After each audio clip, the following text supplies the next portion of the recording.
Now, if you didn't know, I'm a bisexual guy, and while I do think Tim Drake coming as bisexual was handled poorly and could have been improved, I don't have anything against the idea of Tim Drake being bisexual. So if you're looking for a video talking about is pushing a gender go woke, go broke, that isn't this video. So just go watch a hate comic book channel, which there are many on YouTube. I'm not trying to insult them by saying that, because they have an audience, and you do you, of course. But this video is more about how it could have worked and how Tim Drake being bisexual could have been improved, or still can be improved. So let's talk about it. Now, the concept of established characters coming out of the closet is something that there's always a lot of pushback for. But coming out is something that is generally very much random. And you don't exactly always have a warning. Of course, it's very different for different people, and there could be a warning for other people and know exactly who you really are from, day one.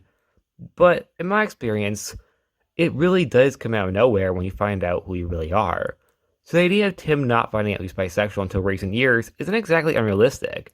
In fact, it's kind of the opposite.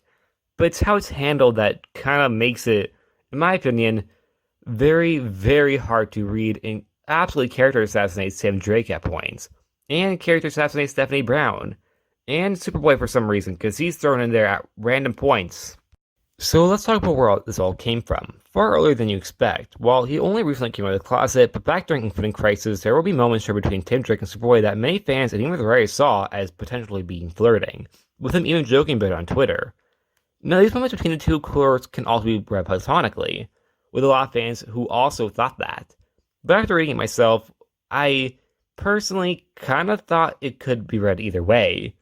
Well, I think I could read Tim's perhaps feeling stronger to Superboy, but then vice versa, I don't really see Superboy flirting back. It comes across more or less that Superboy is just trying to be friendly, which of course could come across as retrospective due to the fact that Tim is bisexual and Superboy that we know of is straight.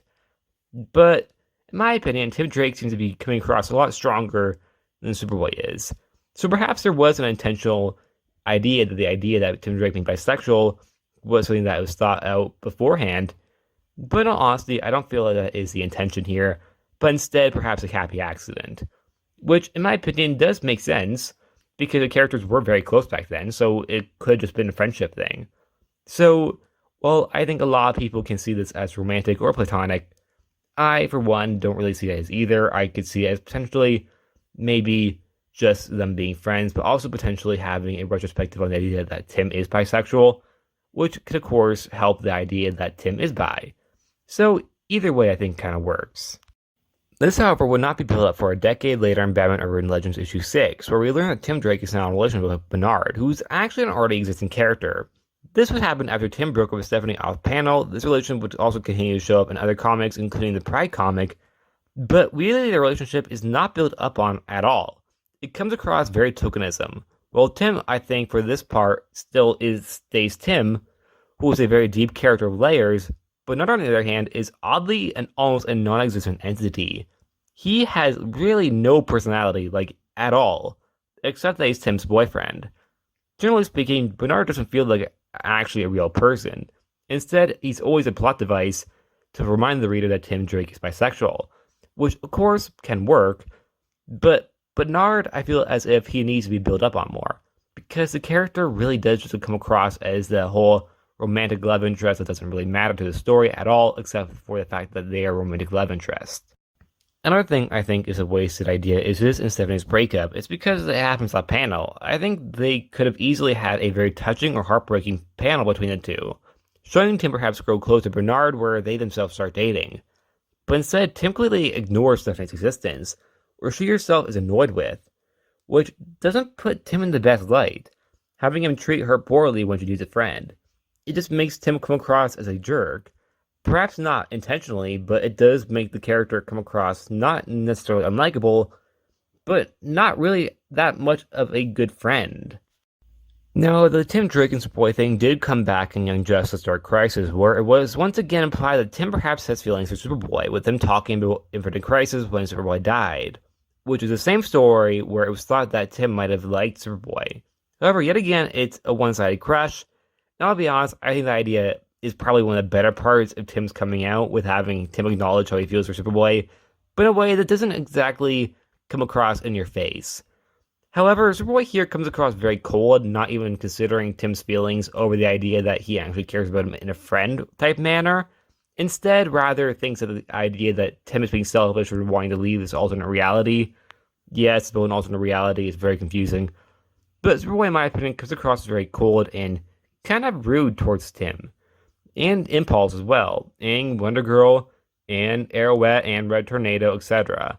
So, in my opinion, while this could have been a very touching moment, perhaps with Tim Drake acknowledging the past idea that he perhaps liked Superboy, Superboy, in my opinion, kind of ruins it by being kind of a jerk.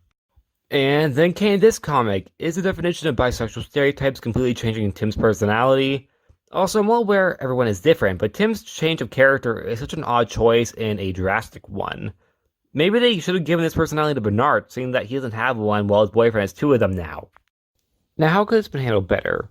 I think we should look at a webcomic. Yes, a webcomic that is Batman Family Adventures, a comic that also has Tim and Bernard together, which, shock and awe, Bernard has an actual personality. Well, it's not exactly in-depth personality, more or less a shy one, but it's far better than the one he has in mainstream comics. They also explored Tim's feelings about being with a guy over how he's afraid to hold his hand. Something that can happen in any relationship, gay or straight. In someone who's been in both, I can say it can be very much different. But I think something that I really like here is this being portrayed as a realistic relationship. Something that is more likely for anyone to relate to. Someone who is either gay or straight or bisexual or anything. But while also having Tim turn about him about being in a same-sex relationship. Something that does feel different to him, which does also make sense. Which can be found relatable to many bi teens like myself. Overall, I think it's done here very well, considering the fact that in mainstream comics, Tim coming out as bisexual is handled so poorly. Another plus here is Tim is actually there for Stephanie, and she's there for him. They actually discuss their past relationship, and while it's still kind of wishy-washy why they broke up, it actually handles both characters far better than main canon. Not character assassinating neither of them, instead both come across very strong here and mature, while not erasing their past, yet again not ignoring the fact that Tim is bi. Overall, in my opinion, an improvement. And that's it. What do you think about Tim Drake being bisexual? Personally, I like the idea, but I don't like how it's being approached in mainstream comics. And they can't take it back now. Well, I mean, they could, but that's not going to go very well. So I think the idea of Tim Drake being bisexual is, in my opinion, something that needs to be handled much better than it is in the comics right now. In fact, it just gets worse and worse and worse, with the current Tim Drake comic being, in my opinion, just outright offensive. But the webcomic, in my opinion, handles the relationship not only just good, but better than you'd actually expect. Especially because the webcomic is more or less a, not necessarily kid-friendly, because there are definitely dark moments, but more or less, I would say, not more, like, silly. Kind of Silver Agey, in my opinion. But it's Silver Agey in a way that isn't, in my opinion, kind of just a character assassinates characters for the fun of it. Instead, it kind of builds on their emotional build. And overall, I think it handles a lot of things a lot better than it does in the mainstream comics. And that's it. Like always, please like, subscribe, and I'll see you guys next time. Bye.